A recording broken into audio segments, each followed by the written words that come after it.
কি একটা অবস্থা কোন তো, পুরা বাংলাদেশের মানুষ রাস্তায় নামে গেছে এরে ধরার লাগে। আর হে আইসা অনলাইনে আইসা হে বিচার চাইতাছে, হে লাগে নাকি অন্যায় করতেছে, হের ফ্যামিলির লগে অন্যায় করতেছে। আয় হায় রে, আবার কইতাছে আমি কিছু করি নাই, আমার কোনো দোষ নাই, অন্যায়ভাবে আমাকে হচ্ছে এইগুলা ফাঁসাইতাছে, আমি এর বিচার চাই। ওরে রে, তাইলে তুই ফালাইছিস কি লেগা? তুই দুবাই গেলি কেমনে? দুবাই কেমনে গেছস তুই?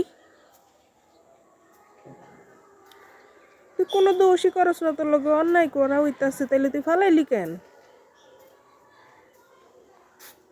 মানি হে দোয়া তুলসী পাতা, এই দোয়া তুলসী পাতা আইসে বাংলাদেশের মানুষের কাছে বিচার দিতে। ওরে রে, বাংলাদেশের সিসি ক্যামেরা এটাও হচ্ছে ভুল, যা মানুষ আছে যত তথ্য বাইর করছে সব ভুল। হে মানি তার একটা ভয়েস দিয়ে সে একটা ভিডিওর সামনে এসে সে নিজেকে নির্দোষ প্রমাণ করতেছে। ওরে রে আমার দোয়া তুলসী পাতা রে।